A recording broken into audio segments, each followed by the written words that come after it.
नमस्कार मित्रांनो, शुभा वित्रादा या यूट्यूब चॅनलवर सर्वांचं स्वागत आहे। आज मी तुमच्यासाठी घेऊन आले आहे भन्नाट अशा किचन टिप्स आणि तुमच्यासाठी मी 18 किचन टिप्स घेऊन आलेले, तर त्या आपण बघणार आहे पुढील प्रमाणे। किचन टिप्स म्हणलं की आता मी पुढच्या व्हिडिओत वाळवणाच्या टिप्स पण घेऊन येणार आहे। तर आता ज्वारीची किंवा तांदळाच्या दळायला देण्यापूर्वी त्यामध्ये तांदूळ घातल्यास भाकरी पांढऱ्या शुभ्र होतात व चविष्टही लागतात। तर ही झाली आपली पहिली टीप।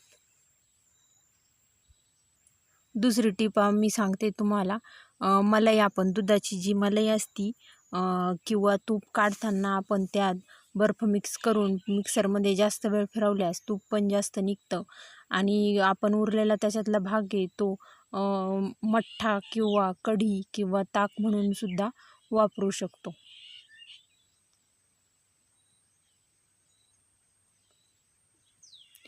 दह्याची कढी चांगली शिजवून घ्या आणि बेसन शिजवल्यावर मीठ घालून गॅस कमी करा। 2-3 मिनिटं त्यावर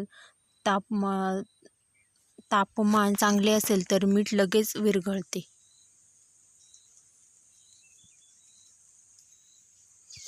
बटाट्याचे पराठे बनवताना त्यामध्ये सारणामध्ये कस्तुरी मेथी घातल्यास पराठे अगदी चविष्ट लागतात। आणि कस्तुरी मेथी आपल्या शरीरासाठी पण खूप चांगली आहे।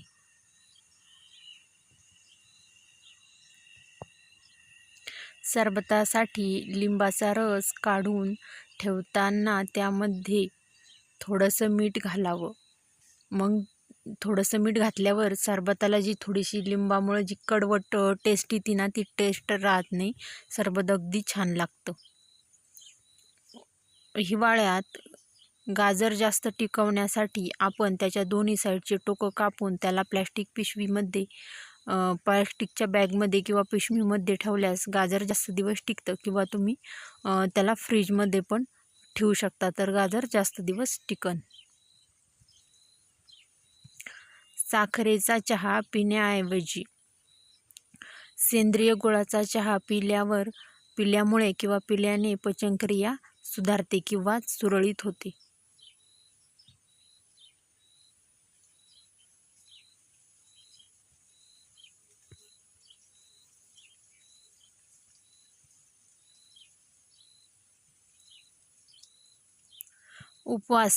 उपवासाचे वाळवणाचे पदार्थ बनवताना त्यामध्ये थोड्याशा सुक्या लाल मिरच्याचा बारीक काढून मिरची पावडर टाकली की आपल्याला वाळवणाचा वास येत नाही। हिरव्या मिरच्या टाकल्या आपण तर वाळवणाचा असा उगीर आपण पापड्या तळल्यावरती वास येतो। तांदूळ, नाचणी किंवा ज्वारीची पापड करताना आपण प्लॅस्टिकच्या पेपरावर जास्त वेळ तेल लावलं की पापड्यांचा आपल्याला वास यायला लागतो। जास्त वेळेस लावायचं नाही, एकदा लावलं म्हणजे ते कापड असतं ते तेलकट झालं किंवा प्लॅस्टिकची पिशवी तेलकट झाली तर पापड मस्त येतात। सुकं खोबरं फ्रीजमध्ये ठेवण्याऐवजी आपण सुकं खोबरं फ्रीजमध्ये किंवा तांदळाच्या डब्यामध्ये ठेवलं तर खोबरं अगदी चांगलं राहतं।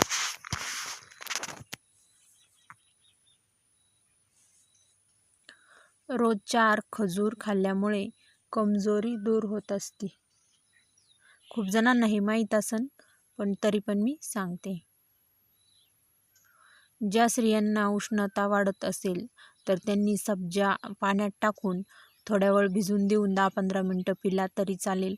उष्णता आपोआप हळूहळू कमी व्हायला सुरुवात होते।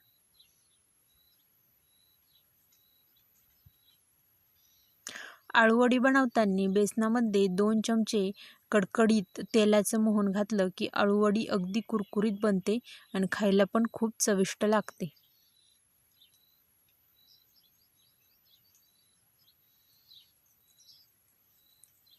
चहा पिल्यानंतर त्यावर पाणी पिऊ नका, दात गळतात असं सांगायची पहिले मी लहान असताना, पण कारण की दोन्ही क्रिया खूपच झटपट होतात। चहा गरम पिला आणि थंड पाणी पिलं की पोटाचं डायजेस्टिव्ह सिस्टम खराब होतं, म्हणजे ते थंड करावं चहा का गरम ते कळत नाही। हलव्यासाठी रवा भाजताना त्यामध्ये बेसनाचा अर्धा चमचा टाकल्यास हलवा दुप्पट चविष्ट होतो का चव दुप्पट होते?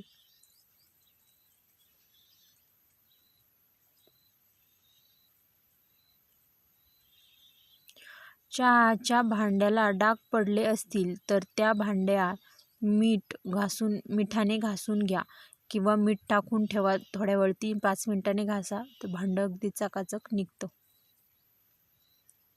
हिरव्या मिरच्याचा ठेचा करताना त्यात थोडासा लिंबाचा रस घाला.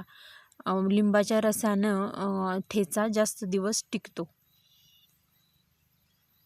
किंवा आठवडाभर टिकतो. डासांचा त्रास घरात आपल्याला जास्तच जाणवत असेल तर तुम्ही घरात मोकळं वातावरण ठेवा. खिडक्या जास्त वेळ उघडून ठेवत जा. हवा खेळती राहिली की डास जास्त प्रमाणात होत नाही. तुम्हाला माझे व्हिडिओ आवडले असेल तर व्हिडिओला लाईक आणि चॅनलला सबस्क्राईब नक्की करा. धन्यवाद.